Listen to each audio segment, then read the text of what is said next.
Pemirsa, kami awal informasi yang pertama.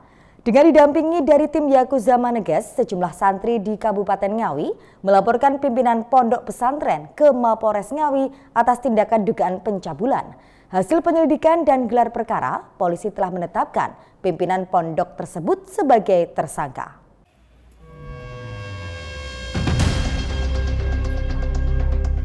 Tiga orang santriwati dari salah satu pondok pesantren di Kecamatan Widodaren Ngawi melaporkan oknum pimpinan pondok setempat ke polisi. Pelaporan itu terkait dengan dugaan kasus pencabulan yang dilakukan oleh pimpinan pengasuh pondok pesantren tersebut. Dalam melaporkan kejadian itu, para santriwati didampingi oleh organisasi Yakuza Maneges. Sekretaris Yakuza Maneges Ngawi, Dwi Kurniawan Ma'arif mengatakan, laporan itu dilakukan setelah dirinya menerima laporan dari para korban santriwati. Saat itu terdapat 3 orang santriwati yang melaporkan. Namun mendasar hasil penelusuran ada sekitar 7 orang korban, bahkan bisa lebih banyak lagi. Menurutnya, berdasar pengakuan sejumlah korban, kasus pencabulan itu dilakukan sejak beberapa tahun terakhir.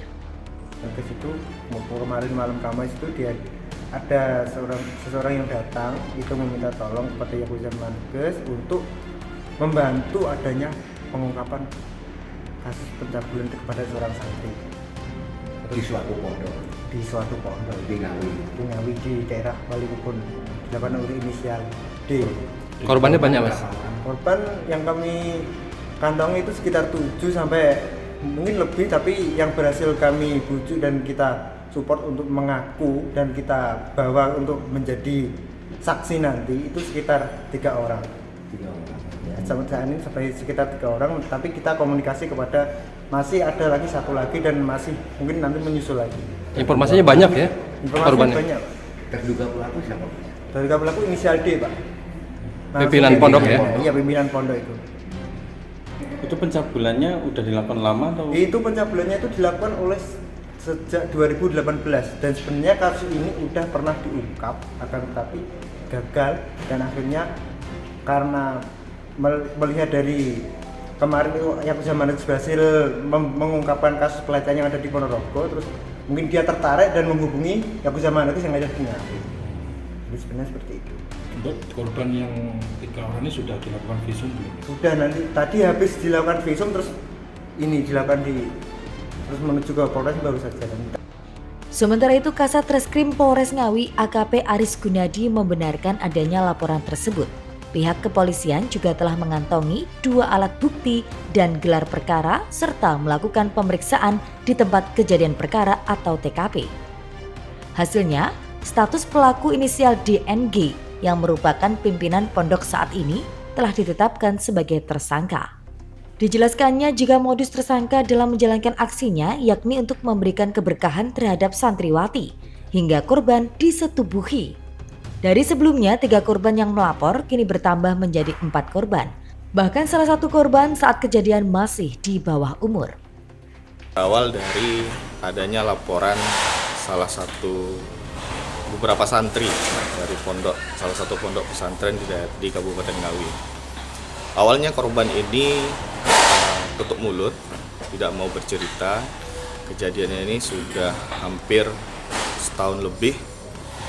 Namun karena kejadian tersebut kemudian dikhawatirkan setiap hari kejadian itu, korban kemudian bercerita melalui salah satu tim Gus Tuba, salah satu tokoh agama di Jawa Timur ini. Tim itu bernama Yakuza Maneges. Kemudian tim Yakuza Maneges melakukan pendalaman kepada santri-santri tersebut. Dan, santri tersebut mau bercerita. Ada 4 korban. Yang korban ini yatim piatu, saat ini sudah dewasa. Ada juga yang kejadian itu pada waktu di bawah umur.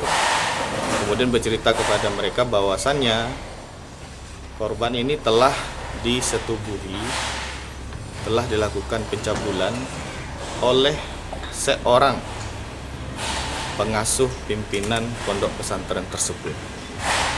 Kemudian dari informasi itu timnya Gus Tuba membuat laporan polisi di Polsek Widodaren dan menghubungi kami.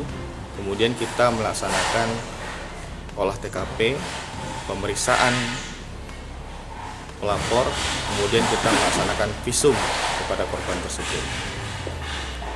Dari hasil 2 alat bukti yang kami lengkapi, tercukupi, kemudian kita mendatangi rumah dari salah satu pengasuh pimpinan tersebut, namun didugaan pelaku tidak berada di rumah.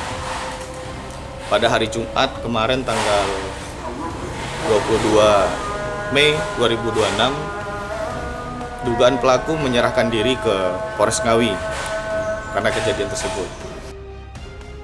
AKP Aris menambahkan saat ini tersangka telah dilakukan penahanan di Mapores Ngawi.